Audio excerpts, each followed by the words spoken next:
జొన్నలగడ్డ అనుపమ పరమేశ్వరన్ జంటగా నటించిన చిత్రం టిల్లు స్క్వేర్. మల్లిక్రామ్ దర్శకుడిగా డీజే టిల్లు సీక్వెల్ గా తెరకెక్కిన ఈ సినిమా ఫిబ్రవరి 9, 2024న విడుదలకు సిద్ధమవుతోంది. ఇప్పటికే ఈ సినిమా నుంచి పోస్టర్లు వైరల్ గా మారిన సంగతి మనకు తెలిసిందే. ముఖ్యంగా టిల్లులోని రొమాంటిక్ యాంగిల్ ఈసారి మరింత హైలైట్ అవుతుంది. తాజాగా కొత్త సంవత్సర శుభాకాంక్షలు చెబుతూ మరోసారి సిద్ధు జొన్నలగడ్డ అనుపమ పరమేశ్వరన్ రొమాంటిక్ అవతారంలో ఉన్న కొత్త పోస్టర్ ను ఆవిష్కరించారు. డీజే టిల్లుతో పోలిస్తే రెట్టింపు రొమాన్స్, రెట్టింపు వినోదాన్ని అందించే చిత్రం ఇదని అర్థమవుతోంది. నిజానికి అనుపమతో ఘాటైన రొమాన్స్ చేస్తున్న టిల్లు యువతరంలో హాట్ టాపిక్ గా మారుతున్నాడు.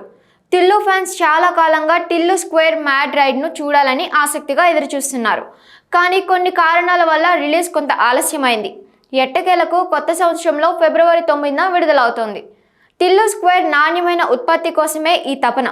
దీనికోసం ప్రతిభావంతులైన సాంకేతిక నిపుణులు పనిచేస్తున్నారు. సాయి ప్రకాష్ ఉమ్మర్ సింగ్ సినిమాటోగ్రఫీ అందిస్తుండగా నవీన్ నూలి ఎడిటింగ్ ను నిర్వహిస్తున్నారు.